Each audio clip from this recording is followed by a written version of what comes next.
Uncovering the truth behind Elisa Lam and the elevator game. Intro. Hook.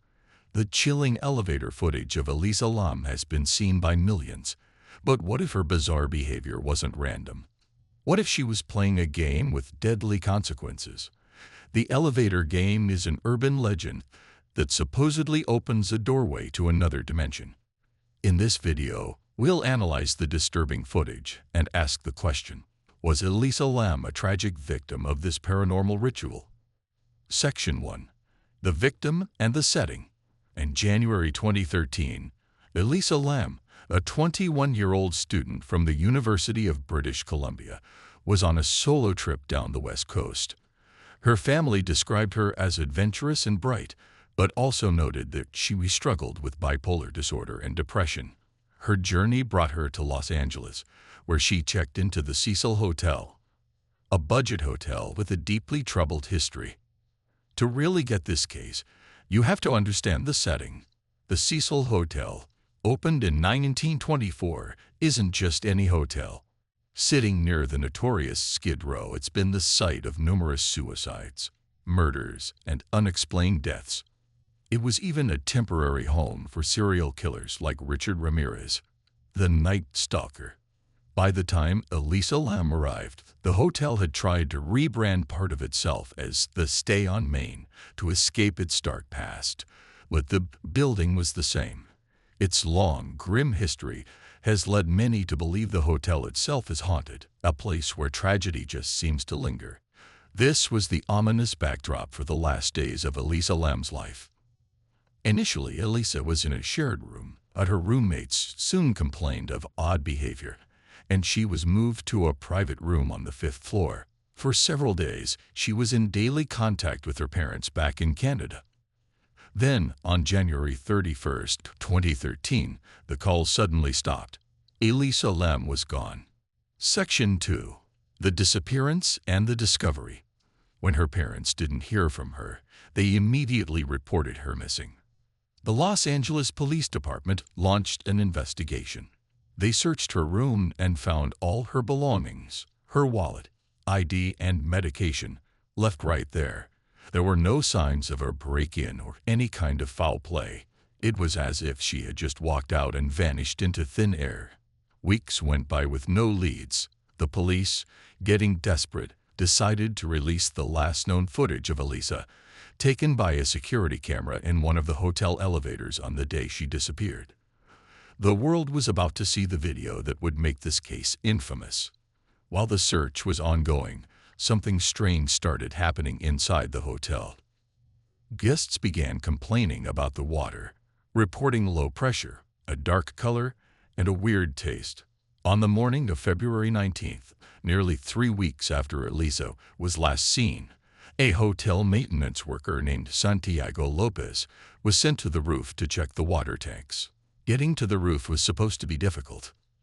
The main door was locked and alarmed, though some speculate she could have used a fire escape. On the roof stood 4 large water cisterns, each about 10 feet tall.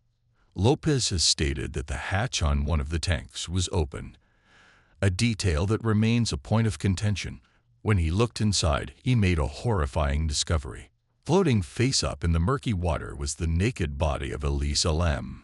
Her clothes were in the water with her. It took firefighters a great deal of effort to drain the tank and cut it open to retrieve her body, as the opening was too small to get the needed equipment through. The discovery answered where Elisa was, but it opened up a flood of new, more disturbing questions. How did she get onto the restricted roof? How did she get into a massive water tank? And was the heavy lid closed after her? And most importantly, what on earth led to her death? The official autopsy would later rule her death an accidental drowning, with her bipolar disorder listed as a significant factor. But for the millions of people who had now seen that elevator video, that simple explanation just didn't feel right. Section 3. The centerpiece. The elevator footage. The video is just under 4 minutes long, silent, and deeply unsettling. It starts with Elisa entering the elevator and pressing a whole panel of buttons. The doors don't close. She then cautiously steps forward, peering out into the hallway as if she's looking for someone, or maybe hiding from them. She quickly jumps back into the elevator, pressing herself into the corner as if trying to become invisible.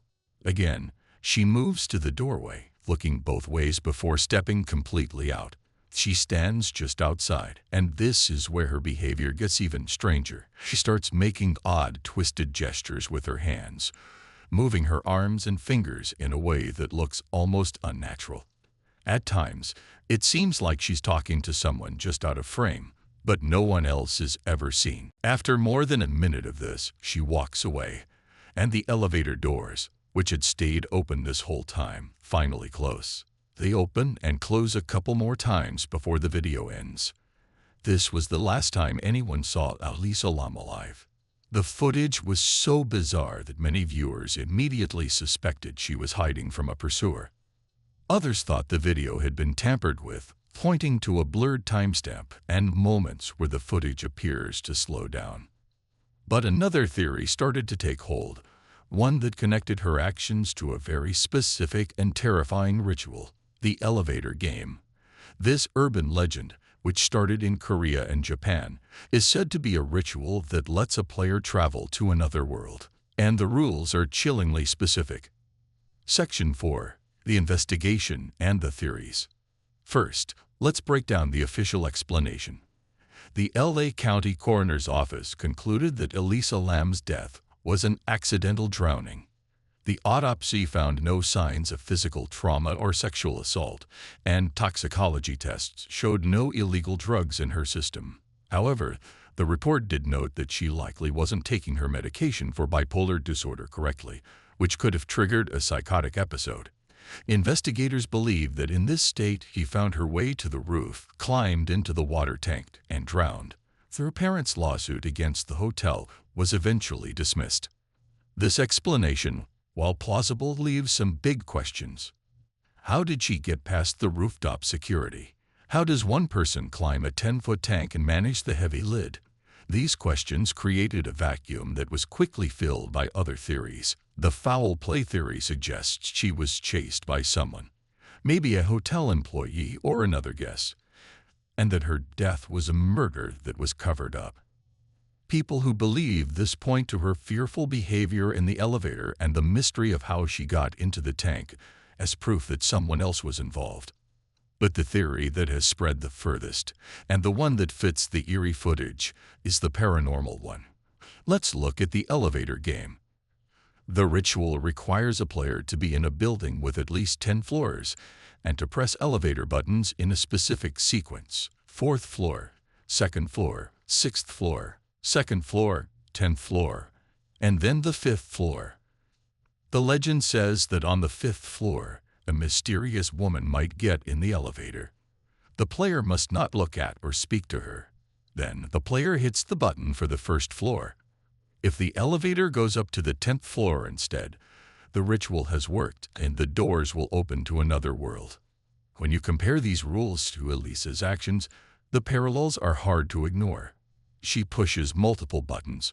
She seems to be hiding from or talking to an unseen person. Her strange hand gestures are seen by some as part of the ritual. And crucially, she was staying on the 5th floor, the same floor where the mysterious woman is said to appear.